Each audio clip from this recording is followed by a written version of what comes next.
오늘 말씀을 통해서 우리가 잃어버린 하나님의 형상을 회복할 수 있는 기회가 되게 하시고, 하나님, 우리가 하나님의 음성을 따라 우리의 내면이 살아나고 생각과 정신과 삶이 바뀌어질 수 있도록 아버지 도와주옵소서.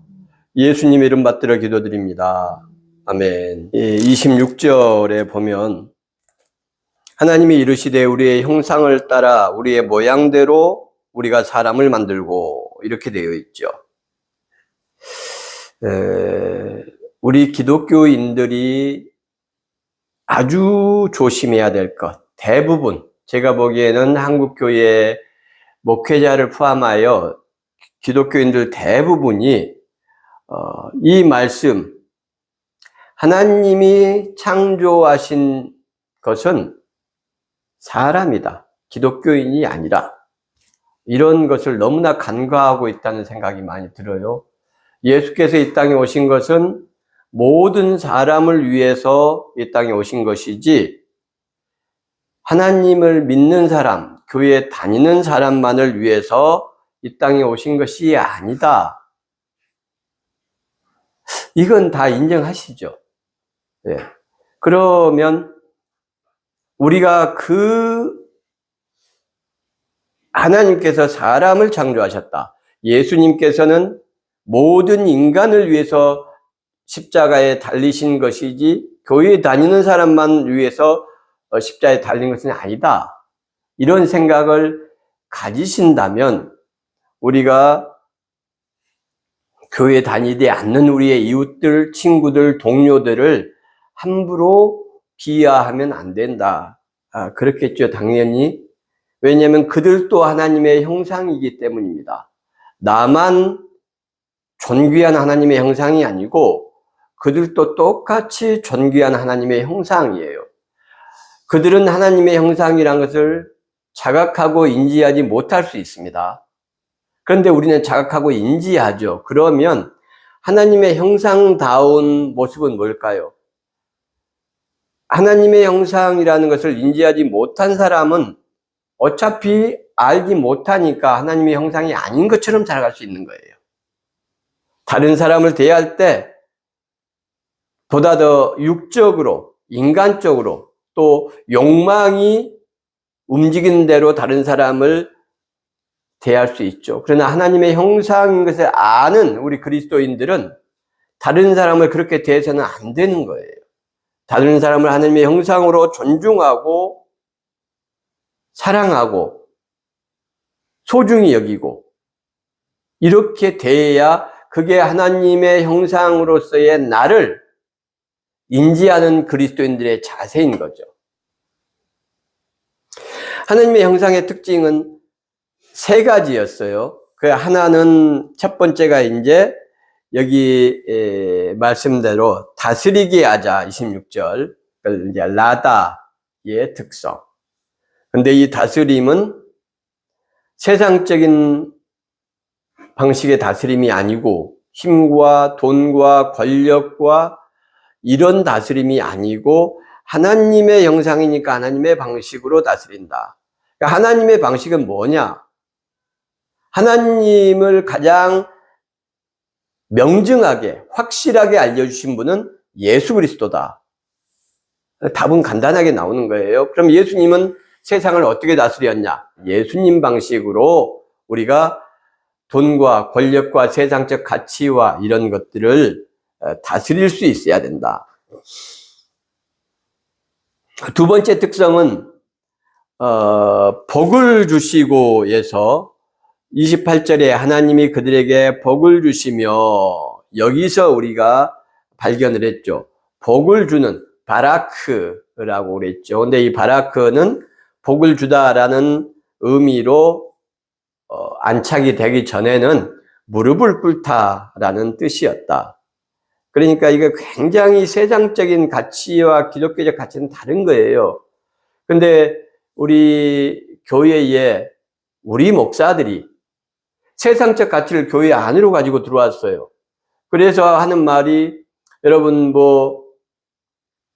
아무개는 어떻게 해서 세상적인 복을 받았고 부자가 되었고 출세를 했는데 하나님께서 축복하셔서 그렇게 됐다. 그래서 여러분도 신앙생활 잘하고 헌금 잘하고 이렇게 하면 그런 축복이 여러분의 가정에, 여러분의 삶에, 여러분의 가족들에게 임할 것이다. 이렇게 막 이야기를 하거든요. 근데 그것이 성경적인 축복이냐? 그렇지 않다는 것이 문제가 있는 거죠. 세상에서 그러면 낙오하고 꼴등하고 형편없이 손가락질 당하는 것이 그럼 복이란 말이냐? 그런 뜻이 아니잖아요. 세상적인 가치가 나를 지배하게 해서는 안 된다는 거예요. 일본에 연결이 되는 거죠. 그런데 많은 목회자들이 특히 1970년, 80년대를 거쳐오면서 우리 한국이 개도국, 개발도상국을 지나면서 선진화되는 과정에 이 돈, 만몬을 하나님보다 훨씬 우상화했죠. 그래서 지금도 목회자들 세계에서도 목사가 어떻게 하나님의 말씀을 살아가려고 애를 쓰느냐가 별로 중요하지 않아요, 목사들 사이에서. 그러니까 저 같은 사람은 목사들 사이에서 별로 힘이 없죠. 너 교회에 있어? 교인들 몇 명이야? 당장 이걸로 평가를 하니까요.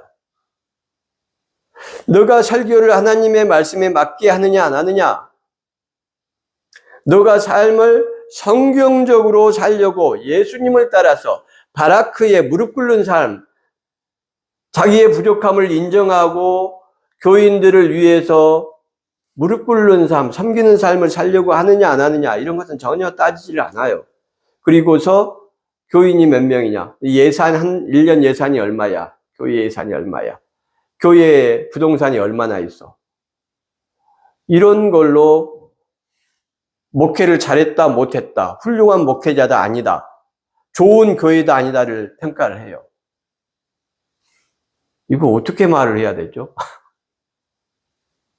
정신 나간 겁니다.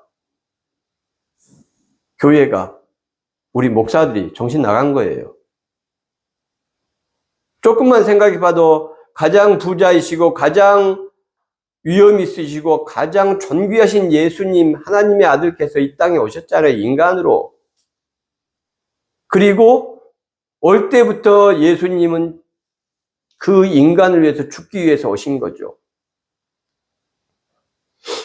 거기에 요즘 우리 한국 교회와 한국 목회자들이 이야기하는 그 축복이 어디가 있습니까? 예수님의 삶에, 예수님의 성육신에, 세상적인 돈과 가치와 존귀함, 세상의 영예와 명예가 어디 있어요? 없잖아요. 오히려 그 모든 것을 가지신 분이 그걸 다 버리고 자기를 더 이상 낮추실 수 없을 만큼 낮추심, 비하하심 속에 예수 그리스도의 영광이 있는 거죠. 짜장면을 배달하고 만들면서 그 일주일에 하루를 짜장면집을 쉬고 동네, 이웃 동네 할머니, 할아버지, 그 다음에 어린 아이들 짜장면을 하루를 해 먹이고, 그렇게 또 6일 동안 번 돈을 저금을 계속 일정 부분을 해가지고 그 돈을 10년, 20년을 모아가지고 그걸 장학금으로 1억이 넘는 돈을 내고, 우리 그런 분들을 보면서 존경하는 마음이 생기고 대단한 마음이 생기고, 그리고 내 자신이 부끄럽다는 생각을 하잖아요. 왜 그렇게 되는 건가요? 우리 안에 이런 하나님의 형상이 있기 때문이에요. 바라크의 모습, 무릎을 꿇는 것, 겸손한 것이 진정한 복이라는 것을 우리 양심은 알아요. 왜냐하면 우리가 하나님의 형상으로 창조되었기 때문이죠. 물론 우리의 욕망과 갈망이 세상적 가치를 따라가기도 해요. 그 자체가 무조건적으로 잘못됐다는 것은 아니죠. 그러나 우리가 어떤 존재인지는 인식을 하고 알아가는 것, 그 다음에 무엇이 다투칠 만한 것이고 무엇이 경계해야 될 만한 것이라는 것은, 우리가 교회를 다니고 예수의 제자라고 하나님의 자녀라고 말을 하려면 그 정도의 양심은 있어야 되는 거죠, 최소한. 세상적 가치를 그대로 교회에 가지고 와서 이렇게 하는 것이 축복이고 하나님의 은혜고 하나님의 손길이고 하나님의 사랑이다. 이렇게 말하는 그런 후한무치는 없어야 되는 거죠. 하나님 앞에서 너무나 겁없고 부끄러움이 없는 이야기들이죠. 이 바라크는 세 가지 단계가 있었습니다. 하나는 무릎을 꿇는 단계가 있었고요. 그 다음에 기억나시나요? 아마르의 단계가 있었죠. 아마르, 말하는 것. 이 아마르의 말은 그 내용이 있고, 약속이 있고, 그 다음에 명령이 있고, 어떤 의무감, 책무감 같은 게 있다고 했죠. 두 번째는 말해야 돼요. 그러니까 처음에는 겸손하게, 이것은 진심을 다한다는 말이죠. 어떤 사람을 돕는데 무릎을 꿇으면서 돕는다. 겸손하다는 말이고, 그건 진심으로 돕는다는 거예요. 내가 돈이 있고 너는 돈이 없으니까, 이걸로 밥이나 사 먹어. 돈만은 주는 것, 마음 없이 무릎 꿇는 게 아니죠. 이건 시에, 무릎 꿇지 않고 위에서 동정하면서 내려주는 거거든요. 너는 고마워해야 돼. 이렇게 주는 거죠. 이런 것은 성경적인, 잘하는 거죠. 그것도. 그렇지만 성경적인 바라크는 아니다. 성경적인 바라크는 당신과 내가 똑같은 하나님의 형상인데 나는 하나님의 은혜로 어떻게 부모를 잘 만나고 내가 똑똑하게 태어나서 이렇게 또 성실하고 열심을 갖고 내 천성이 그렇게 태어난 거예요. 이건 내 노력이 아닌 거예요. 내가 노력할 수 있는 능력도 부모로부터 받은 거죠. 그래서 그것을 가지고 태어나서 나는 공부도 잘했고 열심히 살았어. 그래서 이만한 경제력을 갖췄고, 그런데 당신은 그렇지 못하고 당신은 부모도 없이 자랐고 또 성실함도 부족했고 그런 걸 갖지 못하고 태어난 거예요. 환경도 안 되고. 그러니 내가 당신에게 하나님의 형상으로서 도움을 주는 것이 당연하다. 이건 하나님께서 나한테 당신을 도우라고 이런 재주와 이런 지적인 능력과 이런 환경을 나한테 허락하셨다 라고 생각하는 것이 무릎 꿇는 것이죠. 그게 겸손함. 돕는데 다른 거죠, 완전히. 세 번째는 이제 오클라, 양식을 준다. 음식을 주었죠, 실제로. 이 배고픔을 너가 빨리 벗어나야 될 텐데 이렇게 말로만 하는 것은 이제 잘못된 것이다. 그것도 중요하지만 오클라까지 양식을 실제로 주면서 배고픔을 면하게 해줘야 된다. 그거죠. 오늘 본문 내용에 또 이상한 것이 있어요. 자, 앞에 5절을 한번 봐보세요. 첫날입니다, 이날은. 5절. 한번 읽어보세요. 시작. 하나님이 빛을 낮이라 부르시고 어둠을 밤이라 부르시니라. 저녁이 되고 아침이 되니 이는 첫째 날이니라. 이상 안 한가요? 예, 그렇죠. 첫째 날, 빛을 낮이라 부르시고 어둠을 밤이라 부르신 거죠. 첫째 날에. 그리고 나서 어둠이 왔어요. 저녁이 된 거죠. 그리고 어둠 다음에 아침이 되었어요. 그럼 둘째 날이 돼버린 거죠, 지금. 예. 이 말을 하는 거예요. 8절도 한번 보세요. 똑같아요, 다. 하나님이 궁창을 하늘이라 부르시니라. 그렇게 하고 저녁이 되고 아침이 되면 이는 셋째 날이 되는 거죠. 그렇게 5절, 8절, 13절, 19절, 23절, 그리고 31절 이렇게 해서 이제 여섯째 날이 지난 건데 이게 다 지금 문제가 있는 거예요. 그럼 이걸 제대로 하려면 어떻게 돼야 될 것 같아요? 이 내용이 앞으로 가야 돼요. 그러니까 이건 첫째 날이라 5절로 예를 들자면 이제 첫째 날은 저녁이 된 게 아니고 아침이 그냥 된 거죠. 그러면 이게 첫째 날이 아침이 됐으니까 첫째 날이 된 거예요. 그래서 하나님께서 빛을 만드신 거예요. 첫째 날에. 그리고 저녁이 되고 아침이 되니 둘째 날이 된 것이고 둘째 날은 물과 6절에 궁창이 있고 물과 물로 나뉘라 한 것이고 이렇게 해서 이제 뒤에 나온 그 몇째 날이니라 이 내용이 앞으로 가야 된다는 말이죠. 예. 그게 그 YLF, Y 보케르욤 이렇게 이제 원어로는 히브리어는 그렇게 되어 있어요. 그러니까 YA라는 것은 뭐뭐이 되다 이런 뜻이고, 엘레브는 이제 밤이고, 또 보케르는 아침이고 이래요. 그러니까 밤이 되고 밤 또는 어둠. 그러니까 이렇게 이제 돼야 된다. 이 말씀을 드리는 거예요. 자, 우리는 성경을 하나님 말씀이라고 생각을 해요. 저는 더 그렇습니다. 다른 목사님들보다도 제가 자신할 수 있는 것은, 다른 목사님보다 제가 성경을, 하나님의 말씀을 더 깊이, 더 많이, 더 잘한다고 할 수는 없어요. 히브리어와 헬라어도 저보다 잘하는 사람들이 어쨌든 굉장히 많습니다, 학자들. 그런데 저는 그분들보다 더 성경을 하나님의 말씀이라고 여기고 믿어요. 저는 그렇게 제 자신을 평가를 합니다. 그런데 하나님의 말씀, 성경이 하나님의 말씀이라는 것은 오류가 없다 이런 말이 전혀 아니에요.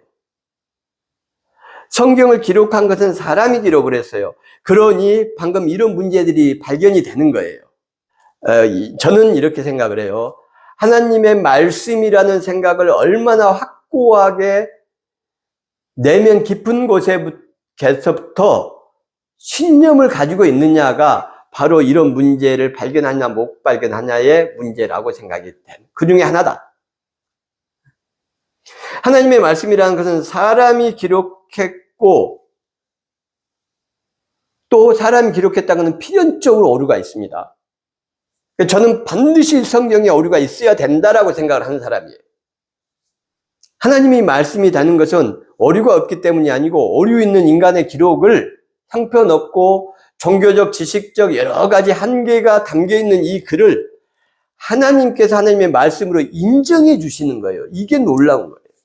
이게 놀라운 거예요. 하나님의 말씀으로 인정을 해 주시고, 이 말씀을 통해서 끊임없이 새로운 메시지를 하나님께서 공급해 주세요.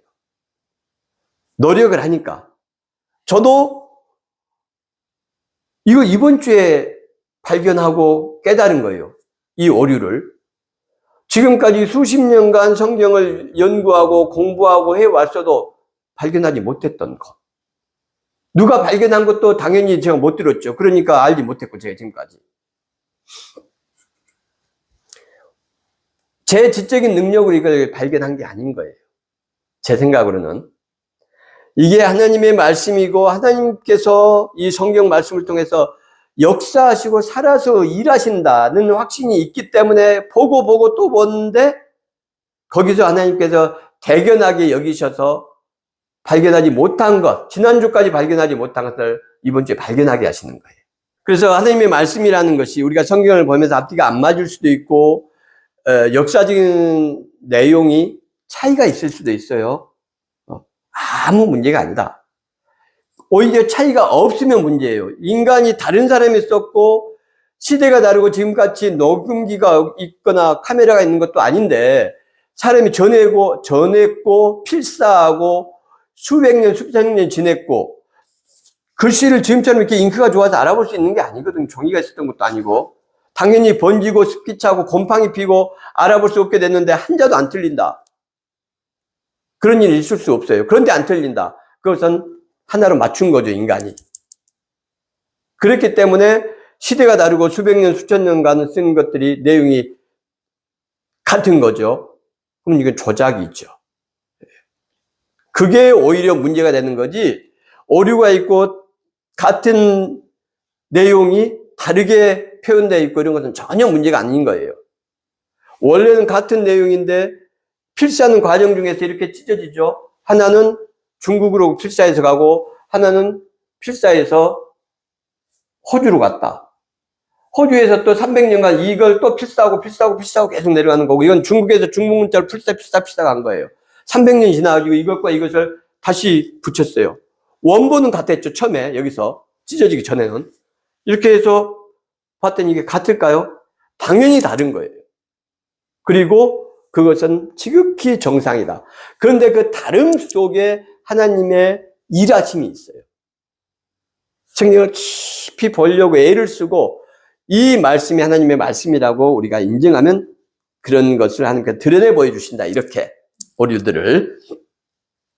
식물이 제일 먼저 창조되고 그 다음에 바다의 물고기와 새, 그리고 여섯째 날 가축, 그리고 인간이 창조가 됐어요.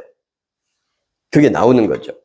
그런데 29절에 보니까 하나님이 이르시되 내가 온 지면에 씨 맺는 채소와 씨 가진 열매 맺는 모든 나무를 너희에게 주노니 너희의 먹을거리가 되리라. 이게 사람들이죠.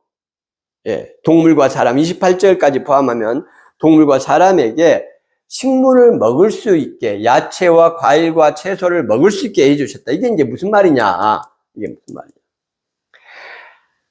관계를 갖게 하셨다는 거예요. 피조 세계가.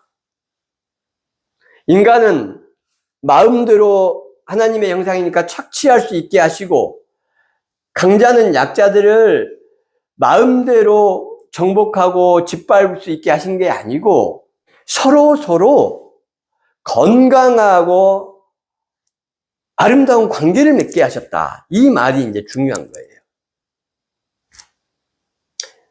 서로가 서로를 지지해주고 내 희생과 섬김과 봉사를 통해서 서로 이 생태계 모두가 함께 더불어 잘 살 수 있는 아름다운 생명 공동체로 완성을 시키셨다. 그냥 식물은 식물대로 지들 잘 살고, 물고기는 물고기대로 자기들끼리 잘 살고, 새들은 새들대로 자기들끼리 잘 먹고 잘 사는 게 아니고, 서로가 아름답고 선한 관계 속에서 서로 협력하고 지지하고 도와주고 서로에게 봉사했다. 그렇게 아름다운 유기적 관계를 가진 생명 공동체로 하나님께서 창조하셨다. 이렇게 이제 말씀을 드리는 거예요. 그런데 기상청에서 1912년에서 2020년까지 109년 동안 통계를 내봤더니 여름이 20일이 늘어났어요. 109년 전에 비해서. 그리고 겨울은 22일이 줄어들었어요. 확실히 많이 더워졌죠. 재작년에 우리나라 2년 전에 엄청 더웠었죠. 폭염 일수가 10일이었어요. 10일. 폭염 일수 10일, 그때 한 2주 됐어요. 10일. 그런데 2100년, 우리는 다 죽고 제2만 살아있을 거예요. 2100년 되면. 그때는 폭염 일수를 어느 정도 될까로 생각을 해봤더니 무려 35일. 우리나라 이야기예요. 지금 우리나라. 지금 거의 1년에 한 10일 정도 폭염이 있어요. 우리나라가. 그런데 3배 반이 늘어나는 거예요. 온실가스가 많아져서 지구가 온실 같은 거예요. 근데 이 지구를 덮이는 가스들이 많아진 거예요. 그것의 핵심이 이산화탄소죠. 그래서 탄소 중립이라는 이야기 들어보셨을 거예요. 또 RE100. 탄소 중립이라는 것은 무슨 말이냐면 지구 안에 지금 이렇게 탄소가 지금 어느 몇 퍼센트가 있을 거 아닙니까? 지구 전체 대기권에. 이 탄소가 더 이상 늘어나지 않는, 그래서 중립 또는 그 이하를 유지하는 것. 최소한 더 이상 탄소가 이 지구상에 차지하는 비율이 더 늘어나지 않도록 하자. 이게 탄소 중립이에요. 이 지구를 온실 효과로 덮이는 가스의 주범들이 한 7개 가스가 됩니다. 그 중에 그걸 이제 온실가스라고 해요. 그런데 그 중에 이산화탄소가 차지하는 비율이 한 73% 정도. 그 절대량을 차지하죠, 이산화탄소가. 그래서 이산화탄소가 70% 이상을 차지하니까 온실가스에, 그래서 탄소 중립, 이산화탄소가 제일 중요하니까 이렇게 이제 이름을 붙인 것이에요. 이산화탄소는 화석연료에서 나옵니다. 화석연료는 뭐죠? 석유, 석탄, 그 다음에 핵발전소. 지금 포항 MBC에서 얼마 전에 특종 발표했죠. 지금 원전에서 방사능수 새는 거. 그런데 국정감사에서는 그런 일 없다 그래요. 전혀 지금 조사를 할 수가 없어요. 그건 한수원에서, 그 한수원 내에 있는 것이기 때문에 여기를 파고 조사하라는 것을 허락을 해야 되는데 당연히 허락해야 되죠. 국토가 오염되고 국민들의 생명이 위험한데, 그런데 안 합니다, 이 정부는. 제정신을 이룰 수 없어요, 악마들이 아니면. 전 세계가 이 기후 위기를 막아야 된다. 과학자들의 상당수는 2030년까지 8년밖에 안 남았죠. 2030년까지 특단의 조처를 취하지 않으면 영원히 지구는 이제 자정 능력을 상실할 것이다. 아무리 많은 노력과 돈을 투자를 해도 2030년 이후에는 기회가 지나가 버렸다는 거예요. 방법이 없다. 이렇게 이야기하는 과학자들도 굉장히 많습니다. 서로를 돌보고 나를 희생해서 너에게 생명을 공급하던 희생과 섬김의 아름다운 생명 공동체인 지구와 생물들이 왜 이렇게 됐어요? 인간의 탐욕 때문에 이렇게 된 겁니다. 인간의 탐욕 때문에. 특단의 조처를 취하지 않으면 지금 태어나는 아이들, 이 아이들은 앞으로 무시무시한 재난에 노출이 되고 굉장히 고통스러운 삶을 살다 죽을 거예요. 우리의 탐욕 때문에. 그런데 지금도 여전히 아리백이라고 그런 것은 화석연료 사용하지 말자는 거예요. 그 재생에너지, 재생자원을 100% 사용하자. 이게 아리백이거든. 그러니까 한마디로 말하면 석탄 화력발전소 없애고 핵발전소 없애고 수력, 풍력, 태양광 이런 발전소를 지금 독일이나 유럽, 오스트리아 이런 데 전부 그렇게 합니다. 근데 우리나라는 원전 계속 지으려고 하고 악마들, 소수 악마들을 부자를 만들어주기 위해서 나라가 모든 언론이 정치인들이 악마들이에요. 돈에 미치면 이렇게 되는 겁니다. 국민이 지금 수백만이, 수천만이 위험에 노출돼 있고 방사능 오염수가 계속 흘러나가고 있고 한데도 조사도 못하게 막고. 왜 이렇게 됐냐? 탐욕 때문이다. 결국은 인간이 하나님의 형상을 상실했기 때문에. 하나님의 형상, 하나님의 방식으로 다스리는 것, 라다를 포기했어요. 그리고 세상 방식으로 약자들 짓밟기 시작했기 때문에 이 모양이 꼴이 된 거고요.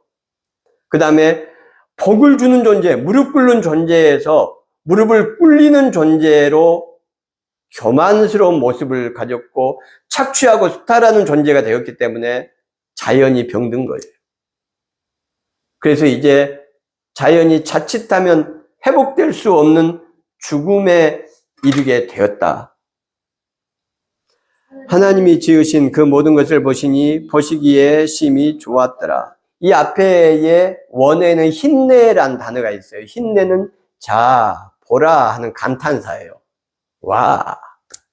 그러니까 힘내 토브메오드. 그러니까 와, 심히 좋구나. 이게 지금 두 번째 1장에서 한 장을 넘긴 상태에서 1장 31절이 나와요. 두 번째 장에. 그리고 오른쪽에를 보면 뱀이 하와를 꼬시고 아담과 하와가 선악과를 따먹는 장면이 나옵니다. 같은 페이지에. 다시 말해서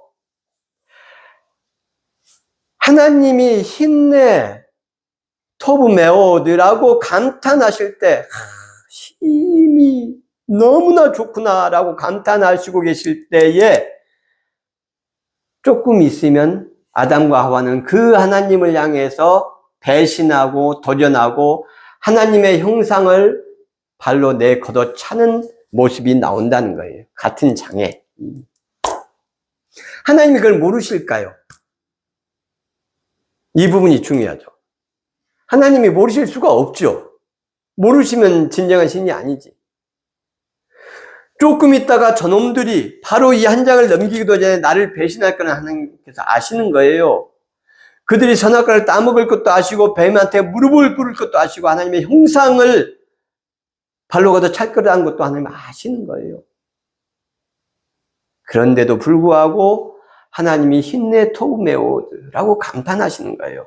그 우주 창조의 감탄, 하나님의 놀라운 기쁨과 환희, 그 맨 앞에 누가 있어요? 아담과 하와가 있는 겁니다, 지금.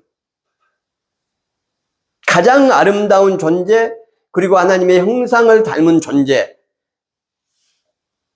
더불어서 온 우주를 하나님의 방식으로 다스리고 축복할 그 존재가 아담과 하와죠. 우주 제일 앞에 있어요. 이 칭찬의 가장 선두에 아담과 하와가 있는 거예요. 근데 그 아담과 하와는 조금 있다가 바로 하나님을 배신할 거란 이야기예요. 하나님은 그것을 아셨는데 칭찬하시고 기뻐하시고 감탄하시는 거예요. 그분이 우리의 아버지, 그분이 우리를 자녀 삼아주신 온 우주의 시간과 공간을 창조하신 그 하나님, 우리가 쓰러지고 넘어질 것을 뻔히 아시지만 우리를 보고 토브메오, 힘내 토브메오, 너무나 아름답구나 내 자녀들아. 욕망을 따라서 질투하고 미워하고 증오하는 것을 하나님께서 다 아시는데 힘내 토브메오드라고 말씀하시는 거예요. 그분이 우리의 하나님이시다. 아담과 하와가 배신할 것을 아셨다. 다른 말로 하면은요, 하나님께서 이 6일 동안 창조하신 모든 것을 다 지워버리고 제거하고 다시 창조하시는 것이 우리가 카톡에다 문자 보냈고 문자 지워버리는 것보다 더 쉬울 수 있어요. 하나님이 시간과 공간과 우주를 다시 세팅하는 것, 전부 딜리트하고 아담과 하와의 그 모습을 뻔히 아시면서 그렇게 하지 않으신 이유는 뭘까요? 하나님이 전부 대비를 해놓으신 거죠. 구원할 준비를 다 해놓으신 거예요. 네가 아무리 나를 배신하고 아무리 나를 떠나려고 해도 너는 내 자녀고 나의 형상이야. 내가 너를 위해 모든 것을 준비해놨어. 너가 나를 짓밟으려고 해도 나는 짓밟히겠지만 너한테 내가 짓밟힐 준비가 충분히 돼 있어. 그리고 내 한없는 은혜와 사랑으로 너를 구원하고 말 거야. 그런 모든 것이 준비되어 있어. 이런 말씀이에요. 그 속에서 타락과 구원까지 보시면서 힘내 토브메오드라는 감탄사가 등장하는 것이다. 오늘도 우리는 우리를 향해서 같은 말씀을 하시는 하나님을 경험해야 됩니다. 그리고 우리도 하나님처럼 이제 하나님의 형상을 따라 세 번째 특성을 가진 삶을 살아야 되는 거죠. 우리가 손가락질하고 우습게 여겼던 사람들, 자연 만물과 피조 세계를 향해서 비록 부족함이 있더라도, 비록 내 양에 차지 않더라도 하나님의 모습을 닮은 세 번째 특성은 그들에게 감탄할 수 있다. 힘내, 토브메오드. 정말 좋구나. 왜요? 살아계신 하나님께서 원래 힘내 토브메오드라고 말씀하신 그 하나님께서 너를 더 멋진 삶으로 인도하실 거고, 너가 비록 지금은 조금 부족하지만 그 하나님께서 너를 축복하실 거고, 너를 평강과 아름다운 곳으로 인도하실 것이다. 내가 그것을 믿기 때문에 너에게 정말 좋구나, 너 멋지다, 대단하다, 훌륭하다. 그렇게 칭찬할 수 있는 것이죠. 우리가 그런 하나님의 세 번째 품성, 힌내 토부메오드의 삶을 살아가면 좋겠습니다. 사랑의 하나님, 감사합니다. 하나님 말씀을 통해서 우리가 어떤 존재인지를 여러 주에 걸쳐서 생각했습니다. 하나님, 우리가 잃어버린 하나님의 형상들을 회복할 수 있게 해주시고, 하나님 말씀을 살아낼 수 있도록 아버지 힘과 믿음과 용기를 허락하여 주옵소서. 또 한 주를 살아갈 때에 아버지 이 말씀을 기억하게 해주시고, 내가 만나는 가족들, 친척들, 동기들, 친구들, 직장 동료들에게 감탄하며 칭찬하며 격려하는 하나님의 형상으로 살아갈 수 있도록 은혜를 베풀어 주옵소서. 예수님의 이름 받들어 기도드립니다. 아멘.